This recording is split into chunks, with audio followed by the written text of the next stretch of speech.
Let's bring in special report anchor Bret Baier. Bret, the news is incredibly difficult. We're thinking of those Marines who lost their lives. Their families will likely be notified if they haven't already in the coming hours. Bret, and we have another update from the Pentagon now, our own Lucas Tomlinson adding to the news that Jennifer Griffin just brought us, that it is 10 U.S. service members that were killed in the suicide bombing outside the airport. Dozens wounded. That would be the update there. Bret, it's horrific news.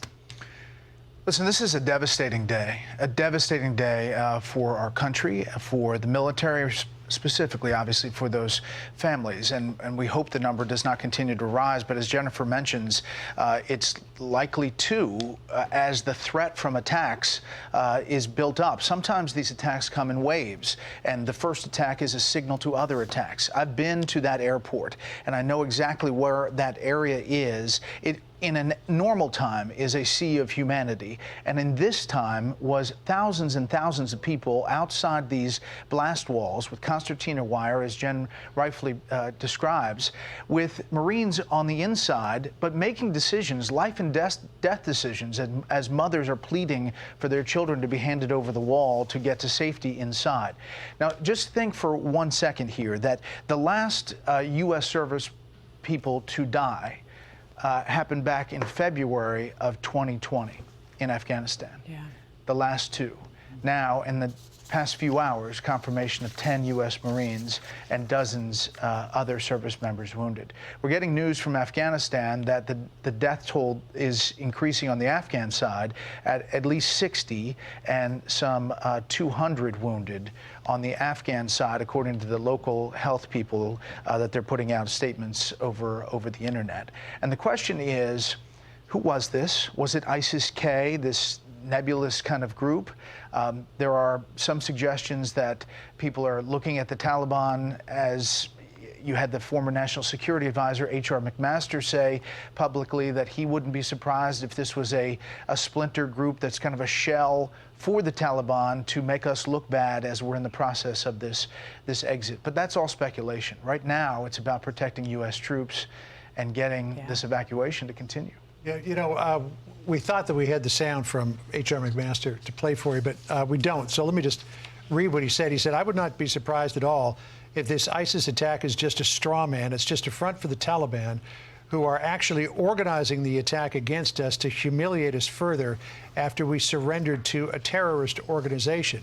Now, the Taliban had guaranteed U.S. forces safety, but Walid Faris reminded us yesterday of an ancient Bedouin proverb. It said, "My brother and I against my cousin and I against the stranger."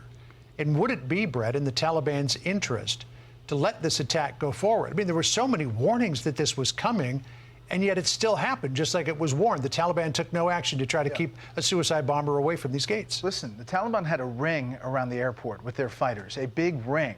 And they were very successful at harassing U.S. citizens trying to get to the airport, about preventing Afghan allies who have been helping the U.S. from getting to the airport, beating up some.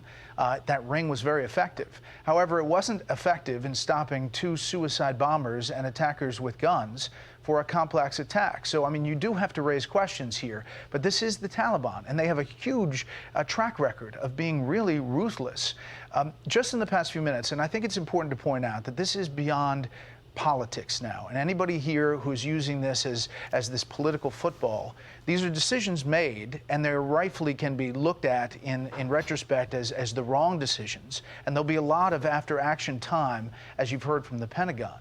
But you're having Democrats speak out, and really forcefully. Senator Bob Menendez from New Jersey, who's the chairman of the Senate Foreign Relations Committee, just put out this. And he said, "As we wait for more details to come in, one thing is clear.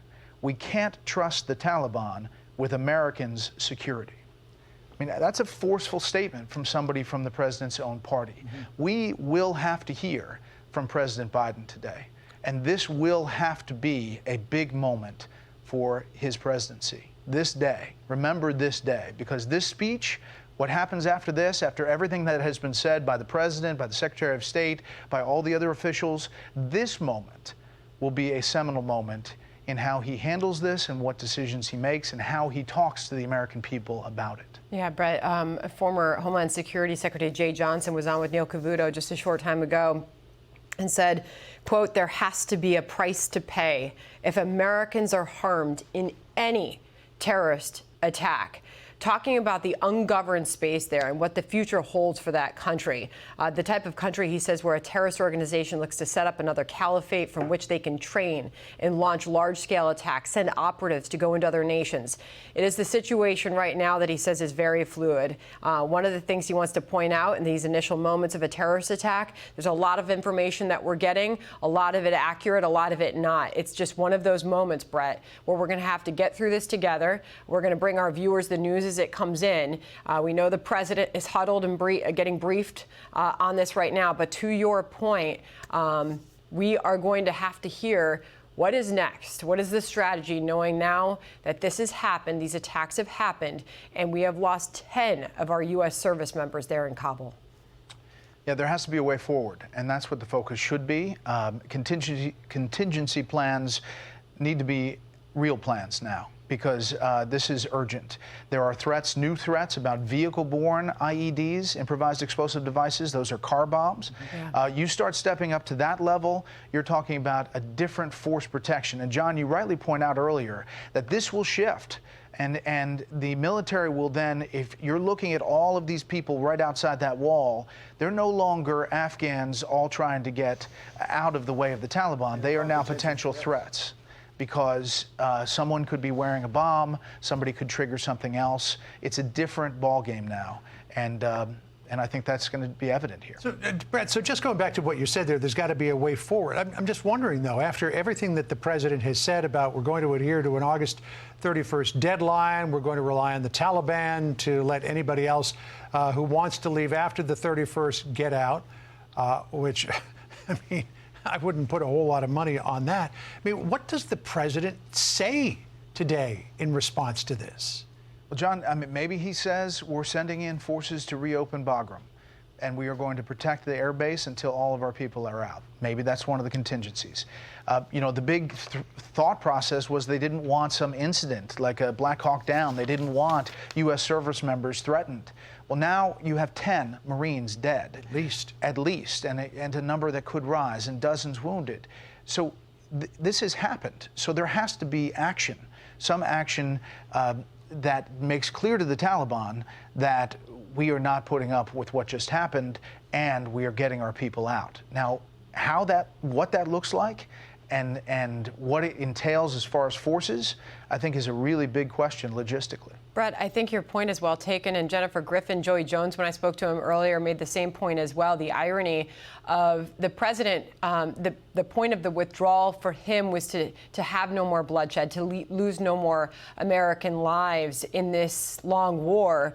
And you go back to what we have seen in Afghanistan last year, this year, and you take note, as you did at the top of the hour, Bret, the last Americans killed in combat in Afghanistan was February 2020. The last American death was November 2020 in Afghanistan. 11 American military members were killed in Afghanistan in 2020, including 4 in combat. Until today, Bret, no service members had been killed or wounded in Afghanistan in 2021. There were 10 U.S. service members killed in Kabul in this attack, Bret. And obviously, this was not the expectation or the plan. But now a plan has to be in place to prevent further service members, Americans, from losing their lives on the ground there as they try to protect those who are fleeing. And I'll just point out that a couple of things. One is that these service members on the ground were put in an impossible situation, and they were doing it amazingly, getting people into that airport at record numbers, getting them on planes, and dealing with people in real squalor on the other side of the blast walls. And two is terrorists link together. And the fact that the Taliban, after taking over, said, one, bin Laden was not responsible for 9/11. This is the happiest moment for them, and received thank yous and congratulations from Hamas, Hezbollah, Somalia terrorists, ISIS, Al-Qaeda leaders, all of these congratulations. It's like a witch's brew of terrorists that potentially come together to go after the big Satan, which is the U.S., and we have to figure out how to get our people out of there. I mean, it was a ready target today because the United States forces are there. But you've got to wonder, Bret, in the future, if they'll be content to be inside the borders of Afghanistan or if they're going to want to reach out. Thanks for being with us. We'll see you a little bit later on today. Thanks, Bret.